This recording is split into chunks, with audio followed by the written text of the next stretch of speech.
Bueno, un cordial saludo para todos ustedes allí en casa. Va nuestro amor, nuestro cariño, las oraciones, la comunión de la iglesia. Quiero antes de comenzar, realmente presentarlo como un testimonio. La verdad, es un testimonio para la gloria del Señor. En los últimos meses realmente el Señor nos ha venido inquietando en varios aspectos de medios de comunicación, la internet y producir nuevos materiales y todo eso. No sabíamos, un poco se aplica el principio de la reina Esther en el libro bíblico de para este tiempo hemos llegado. Porque precisamente el año pasado nos inquietamos desarrollando este nuevo programa que estimula la vida devocional de todos los hermanos que llamamos el devocional en casa, que es una sigla con la que nos orientamos para el devocional todos los días. Y después los hermanos se sumaron y el liderazgo de la iglesia lo está haciendo de una manera maravillosa, acompañándonos, y muchos lo hacen en la mañana, otros al mediodía, en la noche.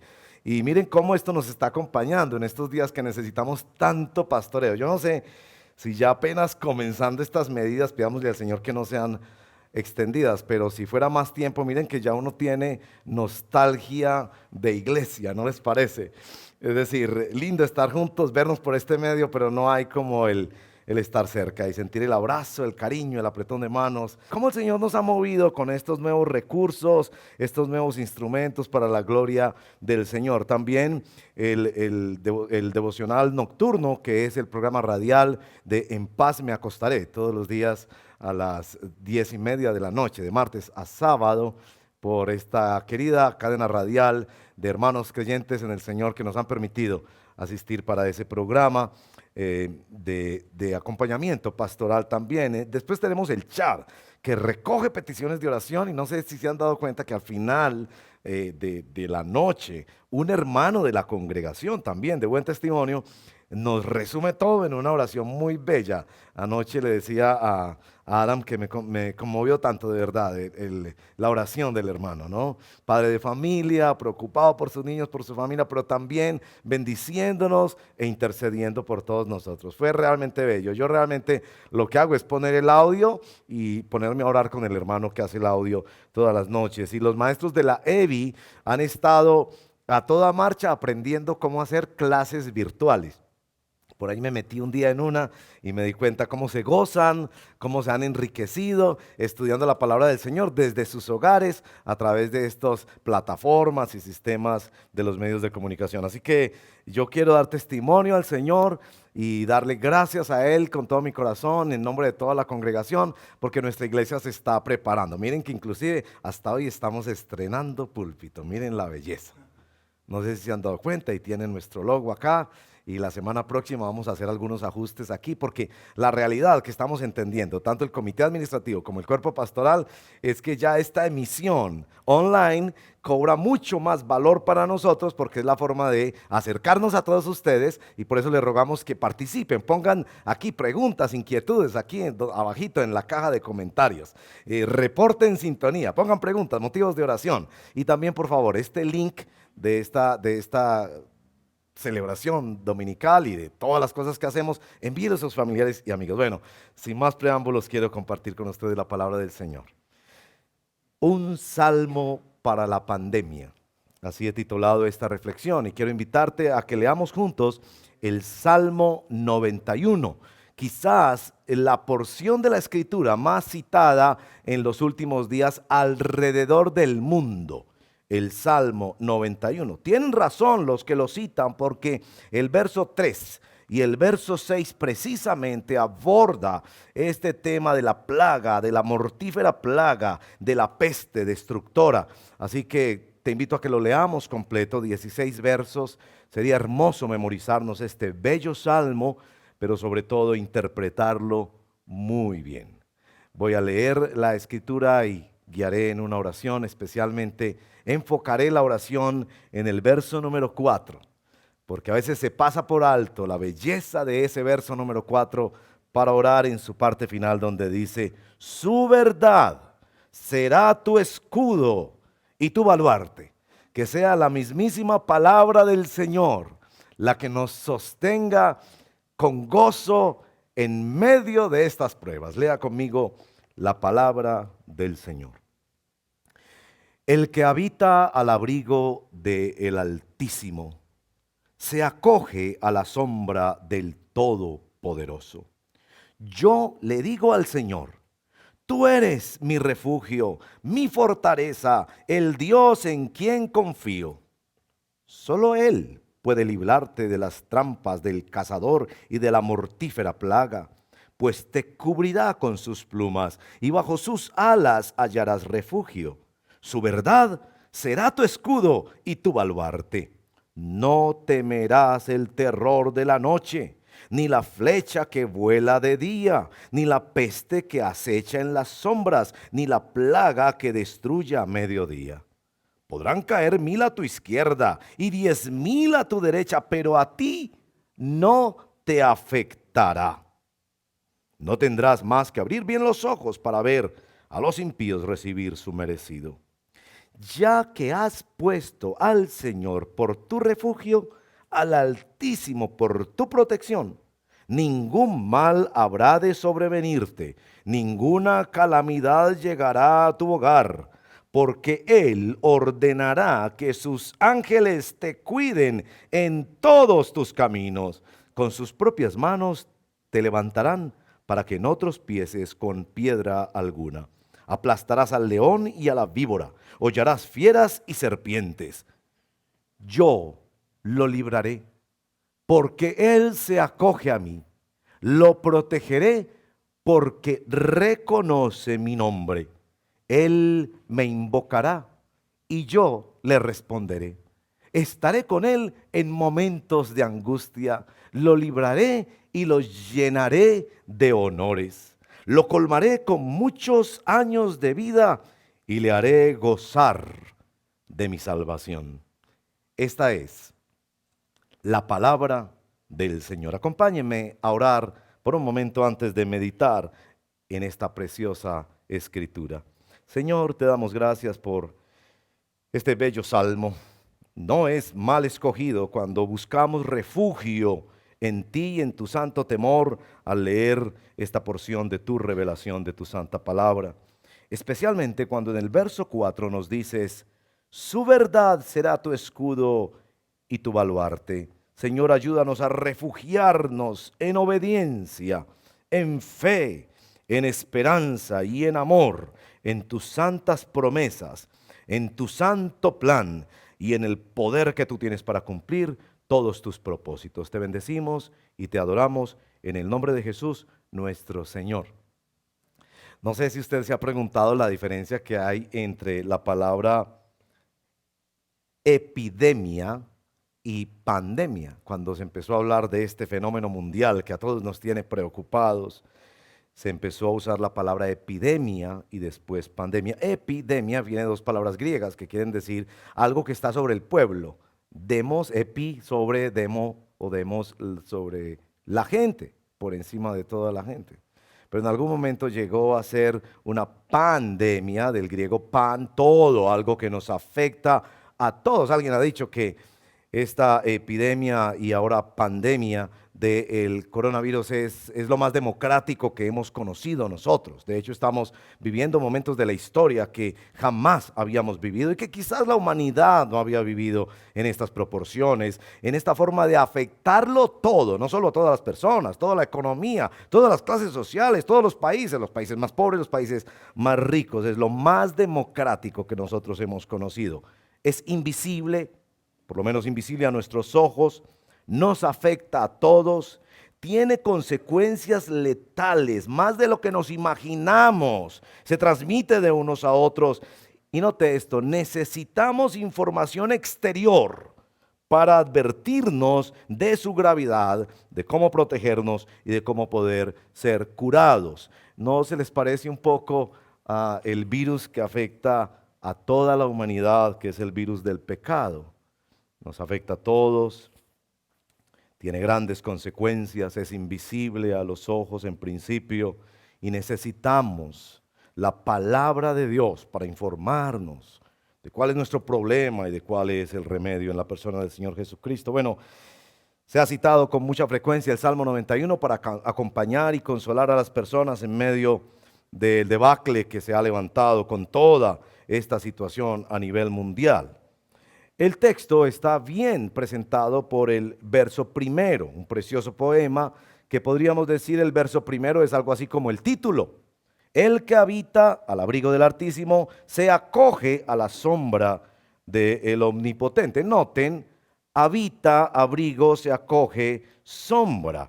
Algo así que viene en el texto posteriormente como que estamos en una situación donde todos necesitamos ser protegidos. Algunos sugieren que este salmo o poema es escrito por Moisés y es escrito precisamente en una situación de plaga, de pestilencia, como lo que se cita más adelante, estas situaciones donde las personas todas buscamos alguna clase de refugio, alguna clase de esperanza. Queremos ir a un lugar donde ser protegidos, queremos ser cubiertos de alguna manera. Esa figura va a ser notable en todo el Salmo.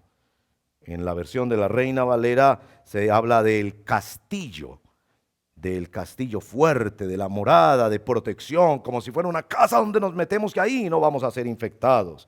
Pero también el Salmo habla de las alas, de las plumas, como que va en el camino siendo protegido, y esto evoca particularmente el libro de Éxodo capítulo 19, ya que estamos leyendo la Biblia en todo un año y algunos hermanos me decían, uy, usted va a ser infiel a nuestra lectura de la Biblia en todo el año. Verán que no, porque este salmo realmente está inspirado en el pacto de Dios con Israel. Y si van a Éxodo capítulo 19, versos 4, 5 y 6, se darán cuenta que es en virtud del pacto de la gracia que este pueblo es protegido especialmente en una relación con Dios.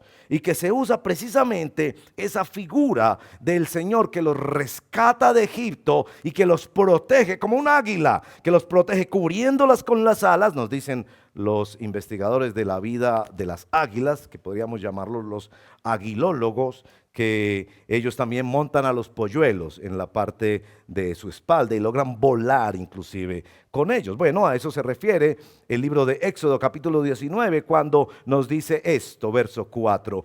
Ustedes son testigos de lo que hice con Egipto y de que los he traído hacia mí como sobre alas de águila. Si ahora ustedes me son del todo obedientes y cumplen mi pacto, serán mi propiedad exclusiva entre todas las naciones. Aunque toda la tierra me pertenece, ustedes serán para mí un reino de sacerdotes y una nación santa. El Salmo 91 entonces evoca de una manera especial cómo Dios los ha traído a refugiarse en Él como un castillo y una fortaleza y como una águila que protege a sus polluelos. Bueno, pero necesitamos entender bien este salmo. Ya hemos visto en el verso número 4 la importancia de la verdad como escudo y como baluarte, y en el verso número 3 es claro que se está mostrando la capacidad de Dios de liberar a su pueblo. Por eso se cita con tanta frecuencia el Salmo 91. Pero ¿cómo funciona el Salmo 91? Dígame, por favor. El texto es bastante absolutista diciendo, verso 10, ningún mal habrá de sobrevenirte, ninguna calamidad llegará a tu hogar. ¿Quiere decir esto que ningún cristiano se contagiará? ¿Cómo hemos de entender apropiadamente el Salmo 91 en estos tiempos? Miren que hay tantos usos supersticiosos que violan la sana interpretación bíblica, especialmente en este Salmo 91. No sé si has escuchado la historia, yo he contado esa historia un par de veces, que en una ocasión visité un hogar que estaba en gran preocupación y me dijeron que ya habían encontrado la solución. Que un familiar les había dicho que la solución estaba en el Salmo 91. Bueno, yo me alegré enormemente porque el verso 14 y el verso 9 hace estas promesas a quienes ponen su confianza en el Señor. Entonces yo pensé que se habían convertido y que ahora todos estaban siguiendo a Jesucristo. Pues no, la persona me dijo que la solución con el Salmo 91 era tomar la Biblia. Allí donde estaba el Salmo 91, que en muchos hogares se abre y es la única página donde se abre muchas veces, arrancar esa página de la Biblia, meterla en una licuadora con agua, hacer un jugo y tomarse el Salmo número 91. Bueno, evidentemente no es este el propósito de la palabra del Señor. como muchas interpretaciones falsas que circulan en estos días en torno a este precioso salmo. Entonces nos proponemos entender bien cómo leer el Salmo 91 en tiempo de pandemia. 3 acercamientos, y van a ver que son 3 acercamientos que usan las palabras 3, 2 y 1, como si estuviéramos preparándonos para la emisión de un programa como estos. 3, 2, 1, vamos. Primero, 3. Hay 3 voces en este salmo. Eso hay que notarlo especialmente. Verso número 2, la voz del poeta. Verso número 3, la voz dirigida al pueblo que escucha al poeta. Y verso 14 al 16, la voz de Dios que de repente interviene, Dios en el salmo. Esto es común en la poesía hebrea, que se cambian de interlocutores y aparece un personaje, aparece otro hablando, de repente está hablando el salmista consigo mismo, después habla con su padre, después habla con Dios, después habla con todo el mundo, después habla con las naciones o con el pueblo de Dios. Así que aquí es muy importante notar que hay varias voces. La primera voz es la voz del poeta que habla consigo mismo. El verso número 2, yo le digo al Señor, tú eres mi refugio, mi fortaleza, el Dios en quien confío. Y otra vez evoca estas imágenes del castillo, de la fortaleza o del águila que protege. Y él decide que su confianza en Dios en este momento se va a ver en una forma muy personal. Cómo confía en el Señor. ¿Cómo confías tú en Dios en estos días de prueba? Hermano y hermana que te confiesas cristiano, te quiero decir que estos son días que evidencian dónde está tu fe. Estos son días que evidencian dónde está tu fe. Bueno, el poeta declara su fe. Yo por mi parte le digo al Señor, tú eres mi refugio. Como quien decide no confiar en otra cosa o en otras personas, no porque no tenga esos recursos, no porque no use medicinas, no porque no se guarde a sí mismo, pero su confianza fundamentalmente está en Jehová de los ejércitos. ¿Es el Señor Jesucristo tu confianza? En segundo lugar está la voz dirigida al pueblo. Noten el te, no, solo Él puede librarte. Te cubrirá, no tendrás terror. Verso 8, no tendrás más que abrir bien los ojos. Todas esas expresiones son dirigidas al pueblo de Dios, especialmente el verso 5 y el verso 10. 2 promesas dirigidas al pueblo de Dios. No temerás el terror de la noche, ni la flecha que vuele de día. No temerás. Hay una promesa aquí de no temer. Y después en el verso 10, ningún mal habrá de sobrevenirte, ninguna calamidad llegará a tu hogar, que es la porción más citada de este salmo de diferentes maneras. ¿Cómo hemos de entender especialmente esta promesa? Bueno, vamos a entenderla especialmente por 2 citaciones que se hacen en la palabra de Dios de estas promesas. No sé si usted sabía que en el Nuevo Testamento se cita este salmo 2 veces, de manera muy puntual, citado en estas 2 ocasiones, y creo que citado de manera muy puntual para edificar nuestra fe y para afinar nuestra percepción teológica y bíblica. Sorpréndase, el primero que cita este salmo en el Nuevo Testamento, 2 versos específicamente, es el mismísimo diablo, Satanás, el enemigo de los cristianos. Satanás cita este salmo en Lucas capítulo 4 en la tentación de Jesús. Y precisamente lo cita para tratar de incitar a Jesús a que cambie su confianza en Dios por confianza en otras cosas. En este salmo, en la citación de este salmo, hay 5 errores de interpretación bíblica por parte de Satanás. Así que dejemos que Satanás nos enseñe cómo no interpretar las promesas de Dios. La primera forma en la que muchas personas interpretan erróneamente este salmo, y así lo introdujo Satanás en su diálogo con Jesús allí en el desierto durante la tentación descrita en Lucas capítulo 4, es un uso supersticioso.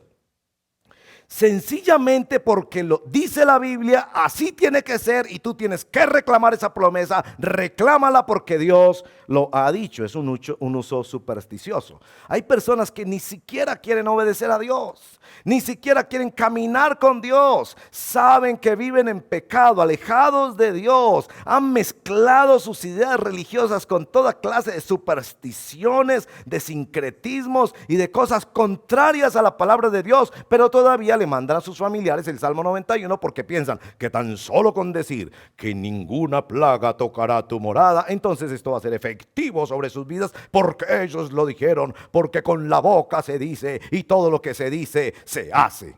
Eso es un uso supersticioso y fue la primera incitación de Satanás para el Señor Jesucristo cuando trató de moverlo de su confianza en Dios hacia confiar en otras cosas a través de un uso supersticioso de la palabra del Señor. Hermanos y hermanas, quiero advertirles, hay mucho uso supersticioso de la palabra del Señor. El otro día me encontré con una persona que me dijo que no había recibido la respuesta de oración porque no había dicho tales y tales palabras, que podrían ser bíblicas. Pero ¿dónde está el poder, hermano? El poder está en las palabras que tú dices, en la magia especial de cierta grandilocuencia, o el poder está en Dios, soberano sobre toda la creación, que cuando dice, Él lo hace y cuando quiere nadie se le opone. Segundo uso que Satanás hace de la palabra del Señor. Bueno, sacarlo del contexto. Satanás sacó ese verso número 11 y número 12 de su contexto. Les he informado que el contexto de este pasaje es el pacto de Dios con Israel, un pacto muy importante recordado en el libro de Deuteronomio y ratificado de manera especial en el libro de Josué. Noten por favor que esta forma de sacarlo del contexto, especialmente porque lo sacaba del contexto de la voluntad de Dios. Jesús vino al mundo a entregar su vida y a sufrir por todos nosotros. Y aquí estaba Satanás tratando de desviar a Jesús de cumplir la voluntad de Dios. El tercer error en interpretación bíblica que comete Satanás y que trata de desviar a Jesús con él es añadir a la palabra de Dios. Si usted lee los dos textos se dará cuenta que el texto no habla de protegerse de una caída desde el templo o desde un lugar apto. El texto promete específicamente protección en el camino. Y usted podrá decirme, no, eso es sencillamente un asunto porque si Dios va a proteger, protege en todos los lugares. Pero no es así. Podemos ver en la palabra del Señor que hay protección ordinaria y protección extraordinaria. Quizás le puedo explicar esto con dos ejemplos más rápidamente. Por ejemplo, en el capítulo 12 de Lucas, Jesús le promete a sus discípulos que cuando sean perseguidos y llevados a la cárcel de una manera sorpresiva, no preparada, resultaron en las manos del Sanedrín o de autoridades contrarias al evangelio y resultaron puestos allí, Jesús les dice, no se preocupen por lo que van a decir, es decir, no preparen el sermón, porque el Espíritu Santo les dará en ese momento qué es lo que deben hablar. Y hermanos y hermanas, ha sido extraordinario el Señor. Cuando en circunstancias difíciles el Señor nos ha dado la palabra precisa. Pero algunas personas toman eso como no se debe estudiar en un seminario. No se debe preparar el sermón. Solo se llega al púlpito, se abre la Biblia y el Espíritu Santo da. ¿Se dan cuenta? Las dos cosas son de Dios. Dios te ha ordenado prepararte para el santo ministerio, para predicar la palabra de Dios. Pero Dios también ha dicho que tendrá una protección y una palabra especial en los momentos de prueba no esperados. Hay una protección y una provisión ordinaria y hay una protección y una provisión extraordinaria. También les puedo poner el ejemplo de Pablo a los tesalonicenses cuando les dice a los tesalonicenses, el que no trabaje, que no coma. ¿Por qué?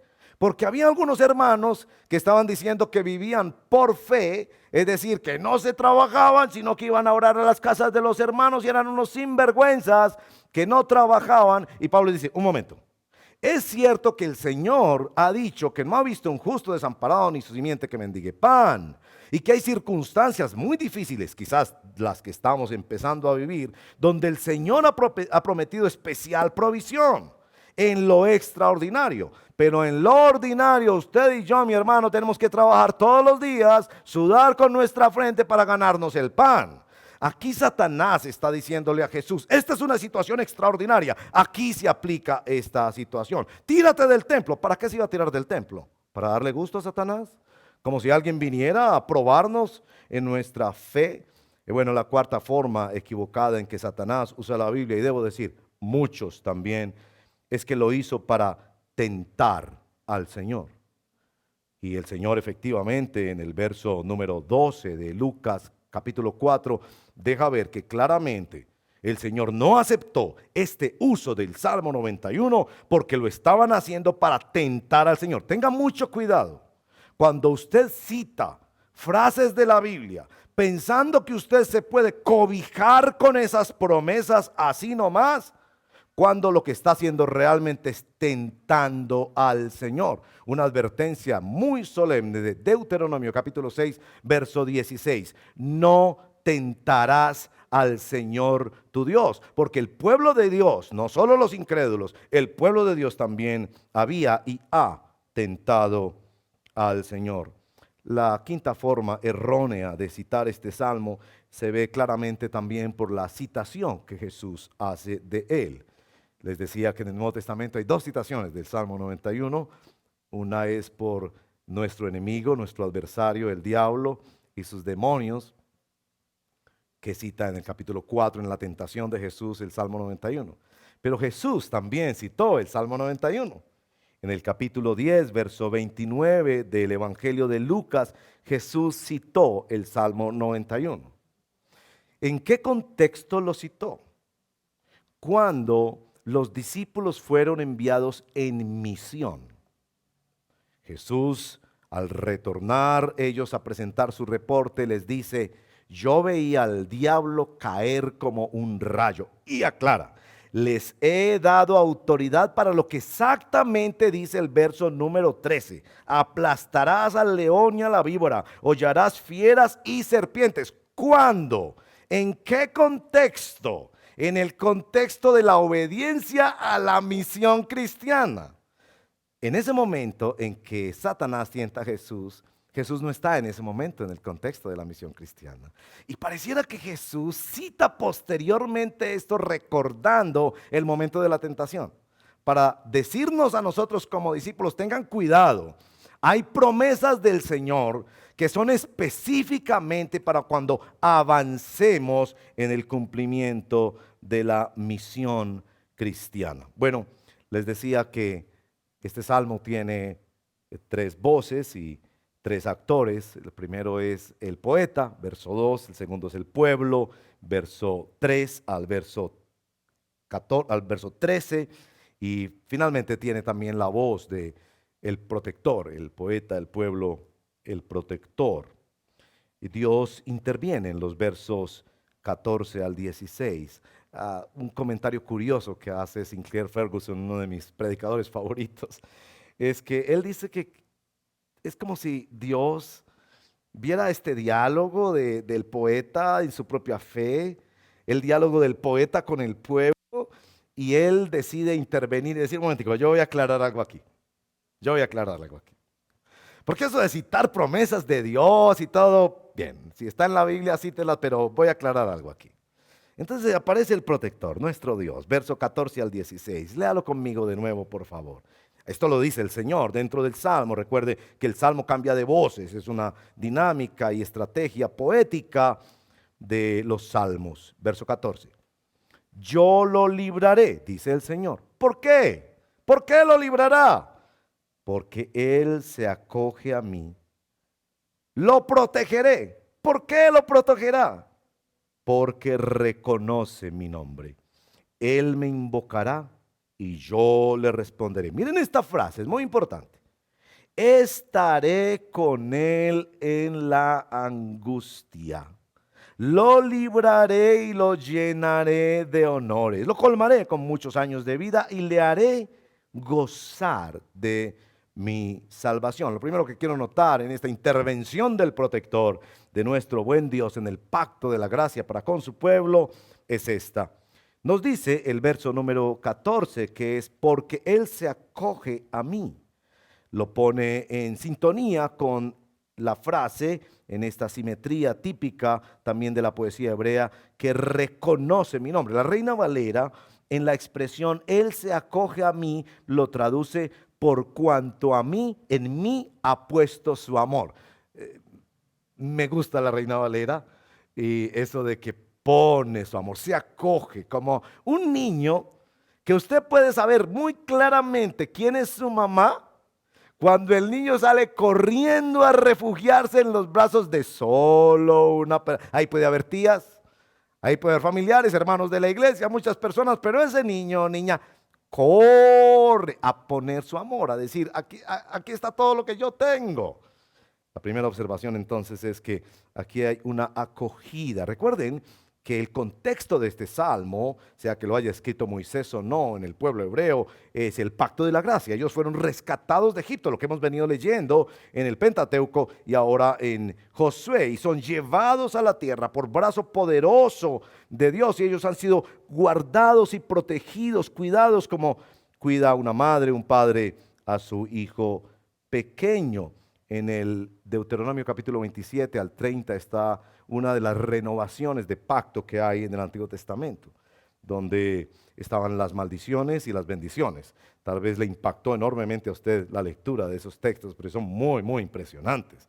Y toda esa maldición y toda esa bendición, dice capítulo 30, es para que ellos vengan al observar la diferencia de su comportamiento y de la maldición o la bendición, de la disciplina o del cuidado de Dios, que ellos regresen a el arrepentimiento. Que si usted chequea en la Nueva Versión Internacional, el título del capítulo 30 de Deuteronomio es bendiciones del arrepentimiento. Ese refugiarse en Dios también es el refugiarse de la persona que encuentra esperanza para perdón y transformación en la persona, en la única persona que hay esperanza, que es nuestro Señor Jesucristo. Bueno, otra observación que quiero hacer de la intervención del Señor es esta frase en el verso número 15.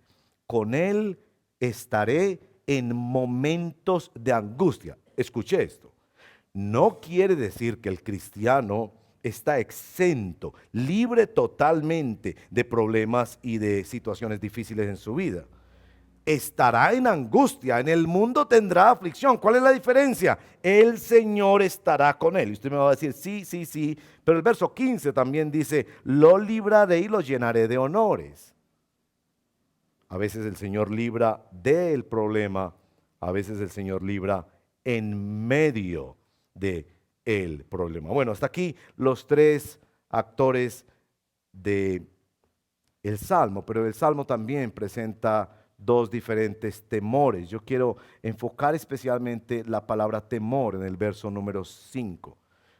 Seguramente el Salmo es escrito como una providencia de Dios a través del escritor divinamente inspirado para que se tenga libertad del temor. No sé si usted se ha dado cuenta que hay dos formas diferentes de temor y no es correcto que usted diga que una cosa es temor y otra cosa es miedo. No, el Antiguo y el Nuevo Testamento usan la misma palabra para temor y para miedo. Pero hay un temor que paraliza, como el miedo que uno le tiene a cierto problema en la calle, a cierta enfermedad, a la quiebra financiera o a lo que fuera. Me llegó esta semana precisamente con motivo de estas situaciones. Hemos mandado tantos WhatsApp y tantas comunicaciones a nivel de familia y amigos, que a propósito debemos siempre chequear que sea la información correcta y apropiada. No mandemos de una las cosas, pensémoslo un poco. Pero alguien me manda un cuadrito que me pareció muy simpático. Faraón le temía a las plagas, no le temía a Dios. Sí, hay un temor humano que paraliza, pero nuestro salmo habla también de un temor a Dios que moviliza. Permítame hablarle rápidamente de eso. Es claro en el salmo que la persona ante el miedo lo que hace es correr a refugiarse en el Señor. Algunas personas ante el miedo lo único que hacen es correr. El creyente lo que hace es correr a refugiarse en el Señor. Y el Salmo tiene estas dos figuras. Correr a la fortaleza, los primeros versos lo muestran, a habitar en la fortaleza, o correr bajo la sombra de las alas. Una movilización hacia el temor de Dios, a habitar con el Señor o a caminar con el Señor.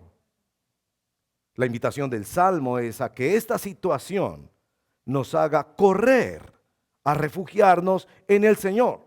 Si nos enfermamos, estamos con el Señor en medio de la angustia. Él nos va a dar libertad aún en medio del problema. Él estará con nosotros cuando ponemos en Él nuestro amor, cuando ponemos en Él nuestra confianza.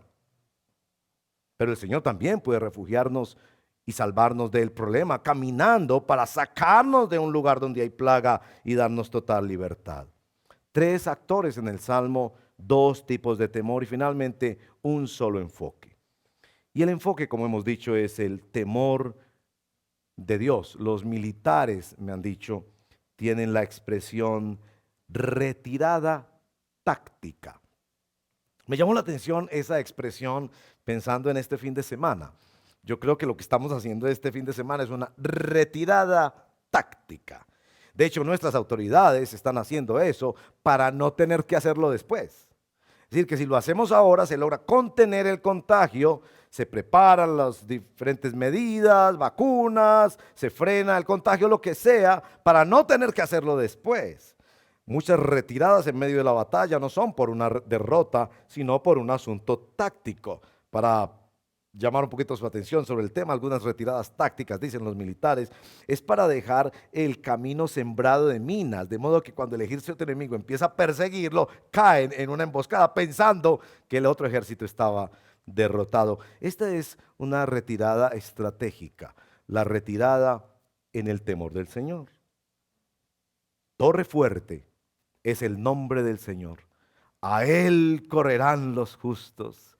A Él correrán los justos, y guardados, cuidados, amados, protegidos serán. 4 aspectos rápidamente de lo que hace el temor en nuestra vida en estos días. Primero, lo que hace este salmo es guardarnos en el temor del Señor. ¿Quiera el Señor que nos enfermemos o no?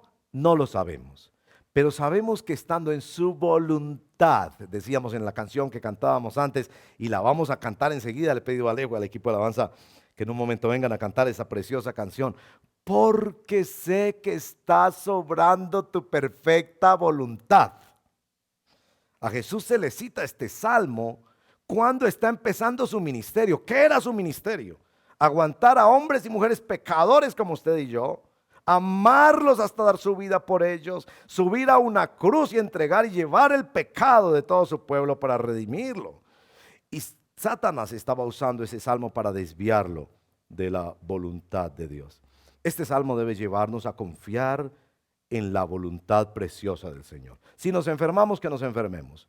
Si no nos enfermamos, que no nos enfermemos. Pero en todo vamos a refugiarnos en el Señor, porque el Señor nos va a liberar del problema o en medio del problema. El Salmo 91 no quiere decir que no sufriremos, sino que nada pasará fuera de la voluntad de Dios. En segundo lugar, este salmo nos permite ser guardados del temor del hombre. El Salmo 112, verso 7 dice, no temerá de malas noticias. Piense conmigo rápidamente en este salmo. El Salmo 112, verso 7, no temerá malas noticias. No es que no vendrán malas noticias, sino que no vivirá paniqueado porque van a venir malas noticias. Está preparado. Si vienen malas noticias, pues que vengan, porque yo estoy con Dios. Y que nada pasará que esté fuera del cuidado amoroso de mi Señor. Quiero leerles rápidamente este precioso himno escrito en 1902 por un par de hermanos, el hermano Enrique Turral y el hermano James Monten. Este precioso himno dice: a los que a Dios ama, todo ayuda bien. Este es mi consuelo, este es mi sostén. Todo lo que pasa en mi vida aquí, Dios me lo prepara para bien de mí. En mis pruebas duras, Dios me es siempre fiel. ¿Por qué pues las dudas? Yo descanso en Él. La tercera estrofa. Plagas hay y muerte, a mi alrededor. Pero ordenó mi senda el que es Dios de amor. Ni una sola flecha me podrá dañar, mientras no permita, no me alcanzará. Somos guardados también de ese temor de hombre que los vive presos de pánico. Estamos confiados sobre una roca, en el castillo y la fortaleza del Señor. Estamos guardados en la voluntad de Dios. En tercer lugar, somos guardados por este salmo para aprender a temer al Señor.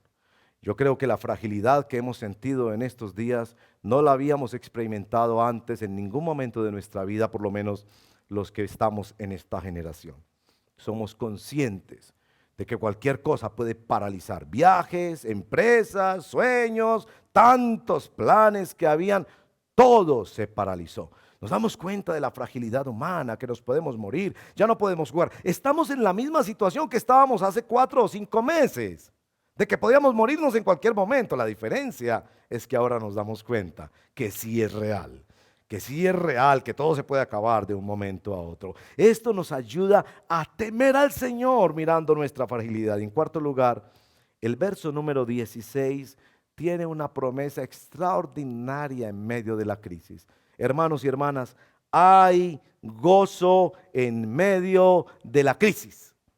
Dice el texto, y le haré gozar de mi salvación.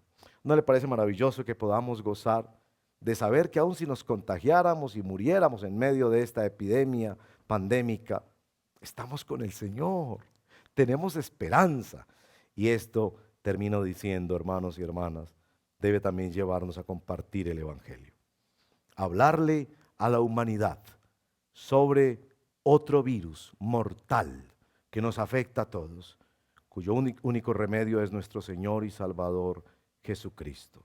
Debemos hablar a nuestra familia, vecinos, amigos. Debemos decirlo por las redes sociales, que es lo único quizás que tenemos hoy en día, por la internet, escribiendo cartas, llamándolos a la salvación que es en Cristo Jesús. Porque cuando usted tiene a Cristo Jesús como su único y suficiente Señor y Salvador, le garantizo que hay un gozo en su corazón, porque sabe a dónde irá después de la muerte.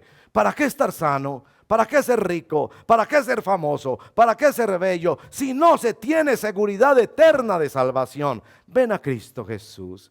Él es el gozo de tu corazón. El Salmo 91 no está escrito para una superstición que nos evite sufrir. Está escrito para que nos refugiemos en el Dios del pacto de gracia, que envió a su Hijo Jesucristo, para que pusiéramos en Él toda nuestra confianza y estuviéramos listos para pasar a la eternidad en cualquier momento. Con esa libertad podemos servir, con esa libertad podemos gozar, con esa libertad podemos amar y predicar el Evangelio por doquier en las formas en que lo podemos hacer hoy en el nombre del Señor. Ahí donde tú estás, cierra tus ojos, eleva una oración al Señor. Tal vez el Señor ha usado el Salmo 91 para llamar tu atención en las benditas promesas de Dios. Hoy entiendes un poco más que el Señor te está llamando a arrepentimiento y fe. Entrégate a Cristo hoy. Nos han dicho que hay muchas personas contagiadas que no lo saben y necesitan información médica para saberlo. Yo quiero decirte que estás infectado con el virus del pecado en el profundo de tu corazón. Ven a Cristo, entrégale tu corazón a Él. No sabemos si esta ciudad existirá la próxima semana, si este es nuestro último mensaje, si será el último momento para que escuches el llamado de Dios. Allí donde estás, entrégate a Cristo. Dale tu vida al Señor. Dile: Señor, soy pecador. Necesito que me perdones. Y no solo que me perdones, sino que basado en tus promesas me adoptes como tu hijo, como tu hija, para vivir para ti, ser transformado y pasar a la eternidad contigo. Y si Él te permite vivir más en esta tierra por su gracia, serás siervo e hijo, hija amado y amada por el Señor. Si eres un creyente como yo, que nos sentimos tan profundamente confrontados por una reconsagración, por no vivir para acumular cosas o títulos o fortuna o fama, sino para entregar nuestras vidas en el servicio de la obra de Dios. que Dios te ha llamado a que sirvas en las misiones, que Dios te ha llamado a que sirvas en la obra cristiana, que Dios te ha llamado a que uses tus talentos y tus recursos para la obra de Dios. Y estás esperando y esperando, y pasa otra semana, otro año y otro día más. Ven al Señor, ríndete a Él, sírvele allí donde estás, con los talentos, dones, oficios y oportunidades que Dios te ha dado. Dale la espalda al pecado y ven a Cristo Jesús. En la canción que vamos a cantar para adorar a Cristo decimos: en ti confía mi corazón, en ti reposa mi alma. Hijo, hija de Dios, reposa en Él. Y tú que hoy estás viniendo al reino de Dios, reposa y descansa en el Señor Jesucristo. Adora al Señor.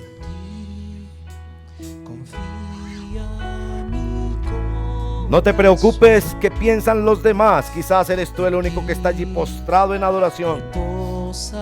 Quizás sientes la necesidad de arrodillarte delante del Señor, de derramar tus lágrimas delante del Señor, de bendecir su nombre y alzar tus manos al cielo, de pedir misericordia y salvación. Cree en el Señor Jesucristo y serás salvo tú y tu casa. Ven al Señor. Ven al Reposa mi alma, mi ser descansa en ti. Puedo ser feliz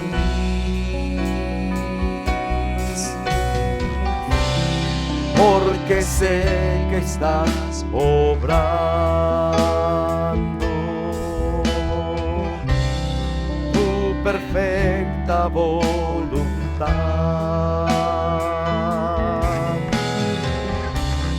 Y en mi vida estás obrando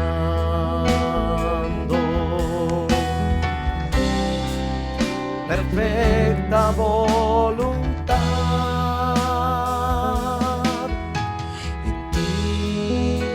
Confía mi corazón, en ti reposa mi alma, mi ser descansa en ti. Puedo ser feliz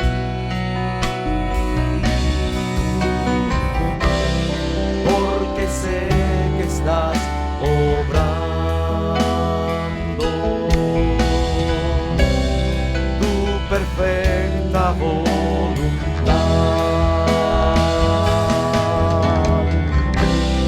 En mi vida estás obrando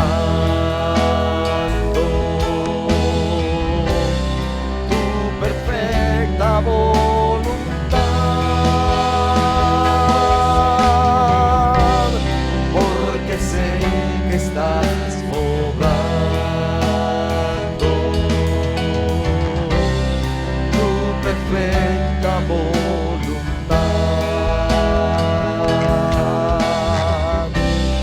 En mi vida estás obrando tu perfecta voluntad. Bendito sea el Señor. Si este tiempo de comunión, de celebración dominical ha sido de bendición para tu vida, apoya nuestro ministerio. Suscríbete a nuestro canal, puedes ofrendar a nuestro ministerio también. Que el Señor te bendiga. Envíanos tus peticiones de oración. Nos sería un privilegio que pudiéramos orar por ti. Antes de terminar, tenemos uno de los pastores que viene para darnos una palabra especial de bendición, un último anuncio, y estaremos comunicándonos por este medio durante las próximas semanas. En nuestro canal hay infinidad de otros recursos. Por favor, visítanos. Que el Señor te bendiga a ti y a toda tu familia. Que este sea tiempo especial de comunión y de búsqueda del Señor.